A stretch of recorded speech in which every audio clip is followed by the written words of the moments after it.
Monsieur Benoît, bonjour et merci d'être avec nous. Ahlan bika ma'ana. Bonjour. Monsieur Benoît, qui dirige l'Algérie? Les militaires, Bouteflika, les deux? Et qui est responsable de la situation qui prévaut en ce moment dans ce pays? Les deux. Les militaires qui ont ramené Bouteflika. Il faut se souvenir que Bouteflika n'a pas été choisi par le peuple algérien. Il était installé dans le Golfe arabe depuis 20 ans. Et quand les militaires ont eu besoin de quelqu'un pour vendre l'accord qu'ils avaient signé avec les islamistes, ils ont été chercher Bouteflika. Bouteflika n'a pas milité, n'a pas rencontré le peuple algérien, ne s'est jamais battu avec le peuple algérien, il n'a pas mérité cette place, il la doit aux militaires qui ont été le chercher. Donc les militaires ont une partie importante du pouvoir, puisqu'ils choisissent à la place du peuple celui qui les dirige. Et puis Bouteflika, parce que une fois ramené au pouvoir par les militaires, n'ayant pas de base populaire, puisqu'il n'était pas en Algérie, c'est pas un homme politique classique qui s'est battu sur le terrain et qui a milité pour arriver à la présidence de la République. Il a été ramené par eux. Et donc, il a travaillé à se constituer une base, une clientèle politique. Il a ramené ses amis qu'il a installés dans les différents ministères, notamment le ministère de l'énergie où on gère le pétrole et donc 98% des ressources de l'Algérie. Il a ramené des amis qu'il a placés à d'autres postes et il s'est créé une clientèle politique à lui, faite d'hommes d'affaires, de businessmen, qui, au lieu de s'entourer de compétences, de gens, de cadres qui arrivent au mérite, il s'est entouré de médiocres en les achetant, mais en achetant leur fidélité. Alors quand vous dites que ce sont les militaires qui l'ont ramené, c'est pas tous les militaires, c'est pas toute l'armée. On dit qu'il y a la bonne armée et puis il y a ce qu'on appelle le cabinet noir, mais en fait qu'est-ce que c'est? Alors ceux qui l'ont ramené à l'époque, c'était une poignée de généraux qui dirigeaient l'Algérie depuis Et ce sont ceux-là qui constituent le cabinet noir? Ça a changé. C'était le cas. Quand Bouteflika a été ramené, c'était une poignée de généraux qui dirigeaient l'Algérie depuis la moitié des années 80 et qui l'ont ramené. C'était essentiellement le général Arbi Belkher, qui était le tout-puissant, le général Nazar, qui était ministre de la Défense, le général Lamari, qui était chef d'état-major, et le patron des services spéciaux, le général Mohamed Mediane, dit Toufiq. Voilà, c'était cette poignée de généraux qui décidaient. Entre-temps, Bouteflika a un petit peu changé la donne, puisque deux de ces généraux sont partis à la retraite, donc l'ancien ministre de la Défense et l'ancien chef d'état-major. Le plus puissant d'entre eux est mort, est décédé. Il avait été un petit peu écarté et malade et décédé. Et il ne reste maintenant qu'un seul, mais très puissant. C'est le général Toufiq, puissant patron des services de renseignement en Algérie. Il faut savoir, là aussi, je prends une minute pour expliquer que les services de renseignement en Algérie ne sont pas les mêmes que les services de renseignement dans d'autres pays. Alors, vous le disiez, ce surpouvoir est dirigé par un seul homme qui est M. Mediane ou M. Toufiq. Mais qui est-il? Pourquoi il est si discret? Quel est son nom complet? D'où vient-il? Et pourquoi il est aussi important?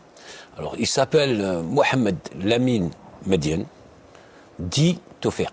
Donc, vous dites Mohamed Lamine Mediane, 90% des Algériens ne connaissent pas. Vous dites Toufiq. Tout le monde sait que c'est l'homme puissant de l'Algérie et qui la dirige en sous-main. La dernière photo remonte il y a 30 ans. Donc c'est un peu comme un parrain que personne ne voit, mais dont tout le monde entend parler et tout le monde connaît la puissance. Il vient des services secrets, il a fait toute sa carrière au service secret. Quel âge a-t-il? Il a 73 ans maintenant. Donc il intègre les services secrets au lendemain de l'indépendance, en 62. Il fait partie de la première promo envoyée en formation en Union soviétique au KGB. Et il passe toute sa carrière dans les services secrets. À la fin des années 80, il s'entend pas très bien avec le patron des services secrets de l'époque, qui veut le chasser. et il est récupéré à la présidence de la République par le fameux général l'Arbi Belkher, hyper puissant. Et en 89, il est nommé à la tête des services spéciaux et il est toujours en poste, ça fait 21 ans. C'est, je crois, dans l'histoire du monde, celui qui est resté le plus longtemps à la tête des services de renseignement dans un pays. Mais en fait, on dit... Donc cette puissance, il la tient de là. Il la tient parce qu'il maîtrise tous les services de renseignement, intérieur, extérieur, sécurité de l'armée et la police politique. Mais il partage ce pouvoir avec M. Bouteflika. Absolument. Est-ce que M. Bouteflika est juste un homme de paille, une façade, ou est-ce qu'il partage? Absolument pas. Bouteflika a réussi à rééquilibrer en sa faveur ce pouvoir. Jusqu'à Bouteflika, c'était cette poignée de généraux et le patron des services de renseignement qui avait la presque quasi-totalité du pouvoir. Et les hommes politiques civils ne formaient qu'une façade, une vitrine civile. Bouteflika a rééquilibré tout cela en sa faveur, d'une part parce que j'ai expliqué tout à l'heure, des généraux sont partis à la retraite, un autre, celui qui était le plus puissant de tous et de ce pays. Qu'est-ce que vous pensez de ceux qui disent que M. Bouteflika est davantage un homme d'affaires qu'un homme d'État? Un homme de pouvoir, mais pas un homme d'État. C'est deux choses différentes. C'est un homme de pouvoir, pas plus. Et c'est un homme qui a raté une occasion historique. Quand il est arrivé au pouvoir, quand il a été ramené par les militaires, l'un expliquant l'autre, au lieu de s'appuyer sur ce qu'il y avait de sain dans la société algérienne, il a été s'appuyer sur ce qu'il y a de malsain, sur les corrompus, sur les voleurs, sur la corruption, et il l'a développé. La corruption sous le règne de Bouteflika s'est développée à un rythme ce pays n'a jamais connu auparavant, avec la protection des services de renseignement. Ces services de renseignement, leur pouvoir, c'est qu'ils quadrillent la société. Ils assurent la tranquillité du régime. Voilà, donc sur les deux. Et donc Bouteflika a beaucoup de pouvoir. Plus qu'aucun président, peut-être à part Boumedienne, n'en a jamais eu. Et il a Alors, gaspillé. vous le disiez, M. Bouteflika n'a pas d'enfants, mais il a des frères. Oui. Alors, qu'est-ce que c'est, en fait? Quel pouvoir ils ont? Parce qu'ils sont aussi dans le pouvoir, finalement. Un en particulier, Saïd Bouteflika, donc son frère, qui jusqu'à la révolution tunisienne et la révolution en Égypte, la rumeur, mais en fait tout le monde savait en Algérie qu'il se préparait à succéder à son frère en 2014 ou dans le cas où son frère décéderait, parce que Bouteflika a 74 ans et il est malade. Donc on préparait le frère à succéder comme si l'Algérie était une propriété privée, une djumloukia, déjà qu'il y a eu... On va revenir un petit peu sur comment on en est arrivé là. On va aller vite là. parce qu'il faut absolument parcourir tout. Voilà, il faut savoir que le viol de Bouteflika, avec l'accord des militaires, quand il est ramené en 99 et installé à la présidence de la République, en 96, il y avait eu une constitution votée en Algérie qui limitait à 2 mandats, les mandats présidentiels. Et donc en 2009, il avait fait 2 mandats, Bouteflika aurait dû s'en aller. En 2008, il viole la constitution et il enlève l'article limitant à 2 mandats et il se présente pour un 3e mandat. Donc il n'y a plus de limite, il se prépare pour être président à vie. Il nous fait re-rentrer à ce moment-là. L'Algérie était le seul pays du monde arabe où il y avait cette limite. En violant cette constitution, il ramène l'Algérie dans une djumloukia. Djumloukia, ça veut dire république monarchique. Pour s'installer à la présidence à vie. Peut-être que s'il ne l'avait pas fait, on ne serait pas aujourd'hui dans cette situation. Ça veut dire qu'à son décès, c'est M. Bouteflika Saïd qui reprendrait les rênes du pouvoir. D'une manière ou d'une autre. Puis son frère a commencé à s'organiser pour créer un parti politique ou un conglomérat de partis politiques pour avoir une base politique qui lui permettrait de se présenter si jamais il arrivait quelque chose à son frère. Alors tout récemment, M. Bonnoir, le président de la République, M. Bouteflika, a écarté 2 de ses hommes, 2 de ses amis qui étaient en charge de portefeuilles très importants. Donc l'énergie, M. Chakib Khalil, et l'intérieur, M. Yazid Zarhouni. Alors pourquoi? Écarté, je ne crois pas que ce soit le mot. Il a été forcé de se séparer de Chakib Khalil impliqués dans des affaires de corruption gigantesques. Je rappelle que l'ancienne direction de Sonatrach, le PDG de Sonatrach, tous les vice-présidents de Sonatrach, je répète, 12e compagnie au monde, 98% des ressources de l'Algérie. Tout l'appareil de Sonatrach, le président et les vice-présidents de Sonatrach sont en prison ou sous contrôle judiciaire parce que le PDG est sous contrôle judiciaire pour des raisons médicales. Tout cela, tous ces gens-là disent qu'ils ont fait ce qu'ils ont fait sous les ordres du ministre, qui est l'ami intime de Bouteflika, et donc il ne pouvait plus le garder. Il s'en est séparé, mais aucun juge n'a été écouté, M. Khalil. C'est-à-dire qu'on est dans l'impunité totale. Ils ont pillé les richesses de ce pays et personne ne va rendre de compte, puisqu'ils refusent de rendre de compte. Ils considèrent le peuple comme moins que rien, à qui on n'a pas de compte à rendre. Alors, selon vous, qui co-contrôle Sonatrach aux côtés de Bouteflika et sa famille et l'armée? Donc, est-ce que ce sont plus les États-Unis d'Amérique ou la France? Non, maintenant, avec le départ de Cheikh Khalil, on a rééquilibré. Bouteflika avait le contrôle total des ressources en hydrocarbures avec son homme à la tête des hydrocarbures. Apparemment, il a mal distribué le gâteau et donc le général Toufiq a fait en sorte que les affaires de corruption s'étalent sur la place publique pour que Khalil s'en aille et qu'il replace ses hommes et qu'il y ait un rééquilibrage à l'intérieur de Sonatrach entre Bouteflika et l'armée. Ceci dit, cela faisait 11 ans que Cheikh Khalil pillait ses richesses et l'armée n'a pas bougé, n'a bougé qu'à la fin de 2010. Donc à un moment, il y a eu mésentente entre eux et ils ont forcé Cheikh Khalil au départ. Aujourd'hui, ceux qui contrôlent la richesse de l'Algérie, c'est les deux, donc les deux piliers du régime, Bouteflika et le général Toufiq. C'est eux l'Algérie et ils se pensent comme tels de toutes les manières. Ils contrôlent les richesses du pays, ils les laissent facilitent le pillage de ces richesses. Ils maltraitent son peuple. Ils empêchent le peuple algérien. Alors récemment, M. Bouteflika a annoncé qu'il allait s'attaquer à la grosse corruption et à la petite corruption. Or, ses détracteurs disent comment est-ce qu'il peut s'attaquer à la corruption quand lui-même est corrompu et parfois même corrupteur? Il suffit que son protégé, Cheikh Khalil, ex-ministre de l'énergie, de 1999 à 2010, 11 ans à la tête de l'énergie et donc de la richesse principale de l'Algérie, soit entendu par des juges, puisque tous ceux qui sont impliqués dans les affaires de corruption disent avoir agi sous ses ordres. S'il est sincère dans sa lutte contre la corruption, qu'il laisse les juges entendre son ami et ex-ministre.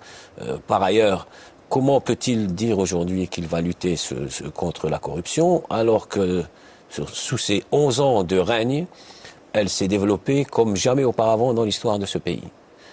Mais le reproche est valable pour l'armée. Les services de renseignement, surpuissants, qui surveillent chaque fait et geste d'un homme politique ou d'un journaliste et qui n'auraient pas vu tous ces pillages et toute cette corruption et qui, au contraire, pendant cette période, harcelaient tous ceux qui dénonçaient la corruption. Les journalistes qui ont osé dénoncer cette corruption étaient harcelés par les services de renseignement. C'est-à-dire qu'on pille et on empêche ceux qui dénoncent. Voilà, le système Bouteflika Toufiq, l'arrangement Bouteflika Toufiq. Si l'un tombe, l'autre persiste? Je crois que c'est fini pour eux. Donc c'est fini pour eux tous les deux. Vous pensez que cette superpuissance ne va pas résister à une révolution du peuple algérien? Où est Pinochet? Où est l'Union soviétique? Où est Ben Ali? Où est Moubarak?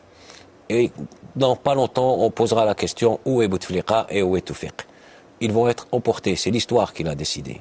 Ces régimes vont être emportés, j'espère qu'ils auront à rendre des comptes au peuple algérien pour avoir pillé ses richesses, pour l'avoir maltraité. Mais l'histoire a décidé, c'est fini pour eux.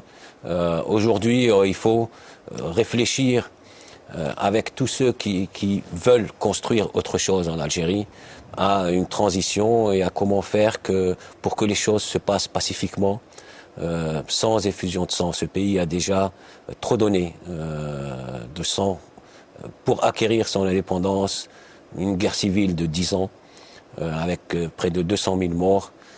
Il faut qu'on évite un autre épisode sanglant à ce pays et qu'on passe très rapidement à autre chose.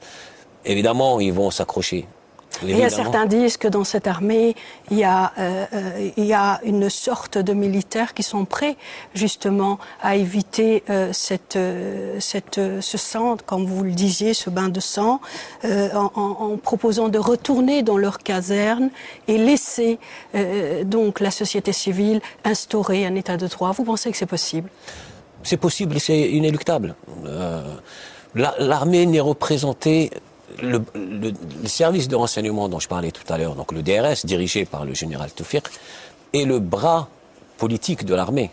L'armée dans son ensemble, en infanterie, enfin l'armée au sens classique, est dans les casernes.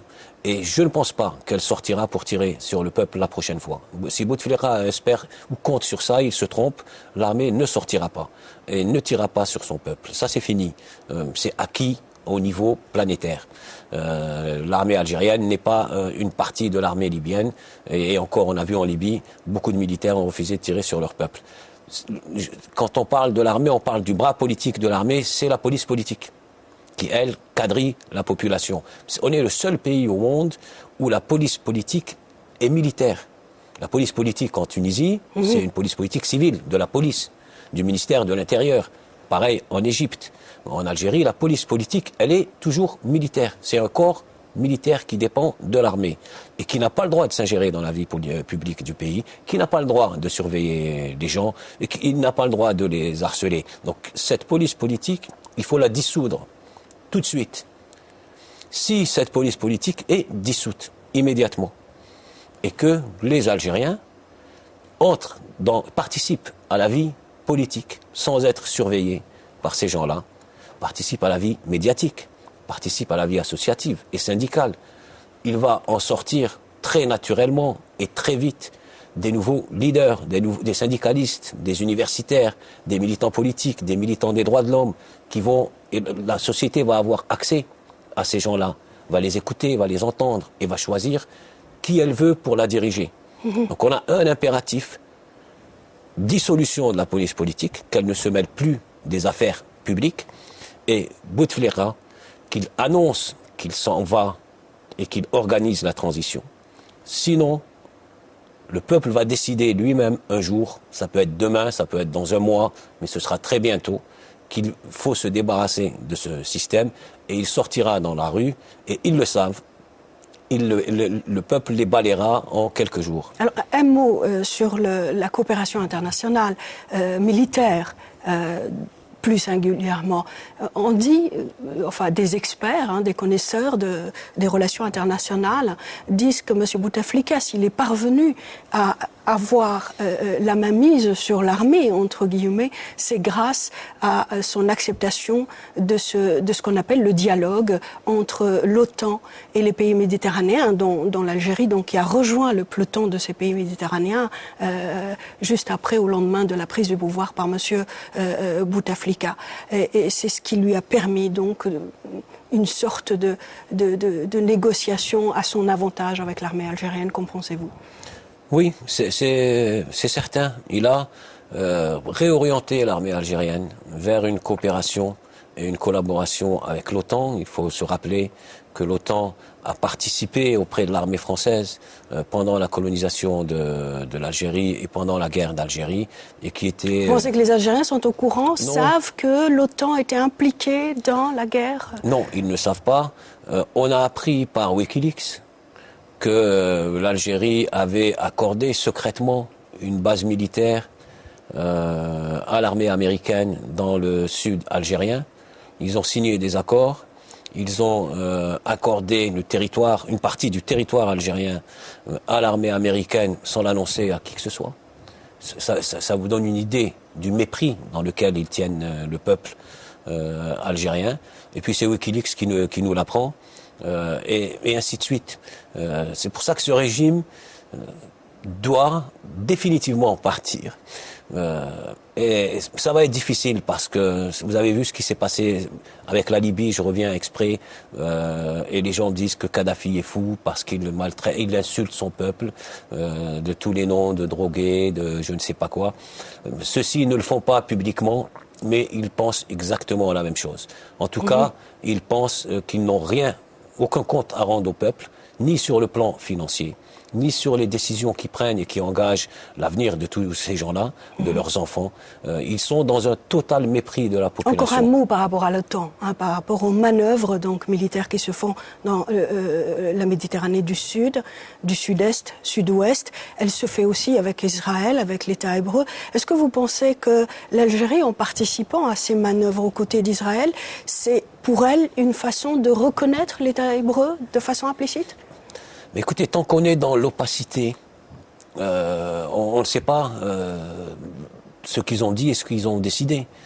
Si tout ça a été discuté avec les Algériens dans un parlement élu, dans la classe politique, au niveau des universitaires, des intellectuels algériens, il y aurait une prise de décision. Est-ce qu'on le fait? Est-ce qu'on le fait pas? Dans quel intérêt? Est-ce que ça nous mouille avec Israël? On ne sait pas. Il n'y a jamais ce débat. Ils prennent des décisions et on peut penser, on peut supposer que puisqu'ils cachent des choses, on peut supposer qu'ils sont en train de nouer des alliances à droite et à gauche et qu'ils le cachent au peuple. Il n'y a aucune transparence pour l'instant. On ne sait pas du tout. On espère un câble de Wikileaks qui peut-être va nous dire quel autre accord secret ils auraient signé peut-être avec Israël. On n'en sait rien du tout. On revient à vous, Monsieur Bonouar, parce que le temps passe très vite et j'aimerais qu'on profite de votre passage à Bruxelles. On revient aux médias. Donc, je rappelle que vous êtes le directeur de Radio Kalima Algérie, une radio donc libre qui n'est pas permise donc en Algérie.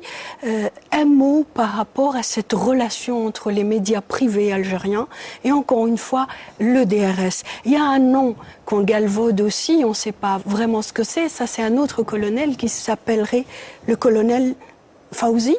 Qu'est-ce que c'est ? Alors les médias, tout de suite rapidement d'abord les médias. L'Algérie est un des très rares pays au monde où il y a toujours un monopole d'État sur l'audiovisuel. Il n'y a pas de télévision privée en Algérie, il n'y a pas de radio privée en Algérie. Il n'y a que les radios gouvernementales, monopole depuis l'indépendance, on y est toujours. Deux, il y a la presse écrite. Il y a des journaux privés et, entre guillemets, indépendants, ou quelques-uns plus ou moins dépendants. Et donc, ce colonel Fawzi est un directeur dans le DRS, donc la fameuse police politique, chargé des médias.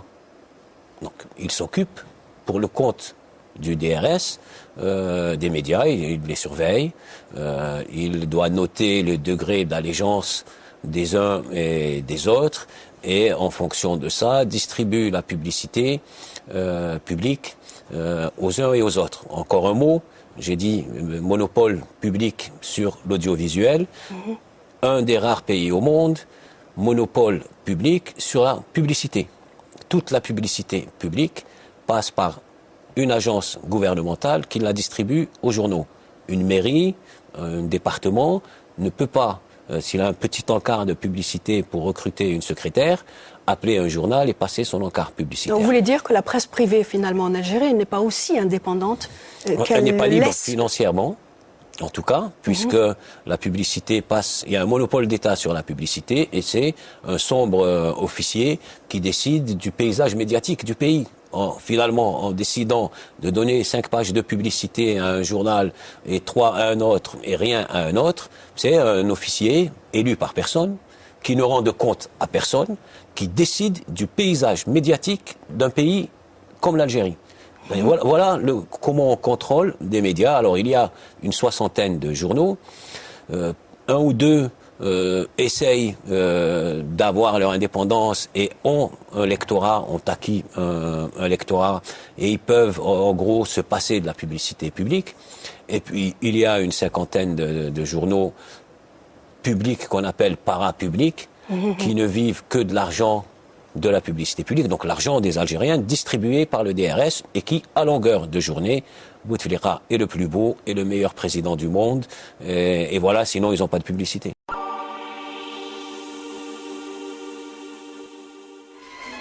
إذا يقدر سيدنا داود إلو لون ديون مسلش إلا ذا قليد بالمسيح